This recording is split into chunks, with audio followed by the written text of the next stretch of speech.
Hi, it's Javi Rappaport here, and it's Torah Wisdom to go again. The wisdom of Torah. Please hear it and share it with a friend. This time I'm recording from New York in my parents' home. So, how do you feel when you have a child who seems so different from your way of thinking, seems to have their own interests and a different way of exploring life? Do you feel threatened? Do you sometimes feel like this child is not a copy of me? I've got to set him or her straight and streamline her to fit my paradigm. Well, let's see what our forefathers would say to that. Abraham, we met him a few weeks ago, the epitome, embodiment of chesed, kindness, overbearing to everyone and anyone, regardless of who they are, whether they're deserving of it or not, whether they're even receptive or ready for that influx of kindness or message of divinity and monotheism, whatever it was. That was Abraham. Chesed. Then came his son Yitzchak. Complete opposite. Gevura, strength, restraint. Yitzchak was measured, calculated. He thought carefully before he spread the teachings. Was that person ready? Would that person be receptive?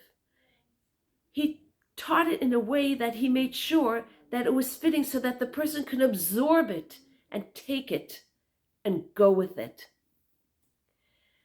And then came Yaakov.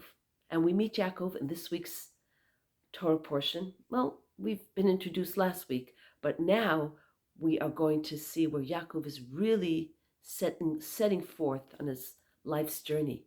Vayeitzei Yaakov be'er Sheva, vayelech Harana. He leaves Be'er Sheva.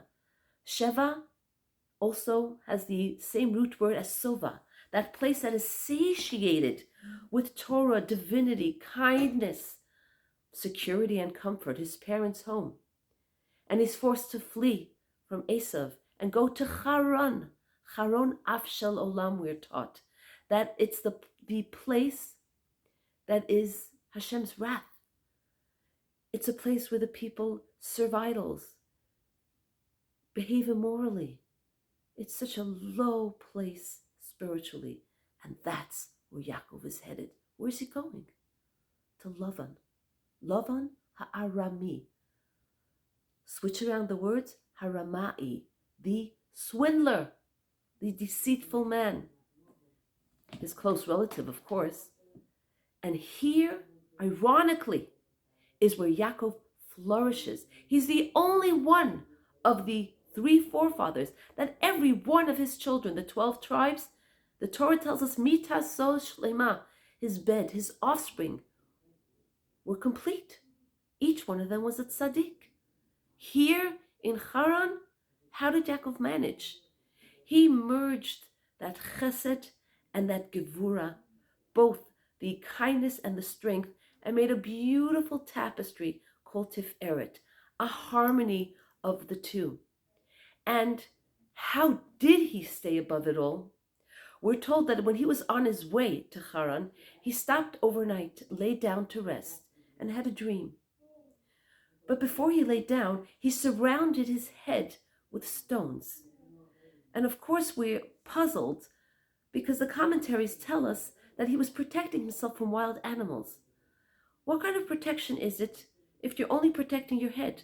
Well, the wild animals are not going to be drawn to your body, only to your head, and it's okay if they devour the rest of your body. What was this symbolic of? Tremendous symbolism. Yaakov was surrounding his head to elevate his head, to make sure, as we say, he kept his head above water. He had his eyes on the target and was always completely focused as to where his values were, his principles were, and what was the priority for him. And so even though he lived in Lavan's home, and Lavan swindled him over and over again, first with his wife, and then in the business transactions, he swindled him every time. Yet Yaakov flourished. even physically. He became very, very, very wealthy. And he never swerved for one moment. Im Lavan Garti, V'Taryak Mitzvot Shamarti, he says to his brother Esav years later when they meet. Yes, I lived with Lavan, but he was a stranger to me. I did not allow myself to become comfortable in that setting. And that is the beautiful lesson for me and you. Keep our eyes always above, on the target. Where am I going with this? What am I meant? What light can I bring? Can I uncover here? What insight? Who can I make smile today? Whatever it is. Always stay above and don't allow ourselves to become enmeshed in the material, physical obstructions or temptations or whatever it is. Because the Torah and its lessons always speak so personally to me and to you.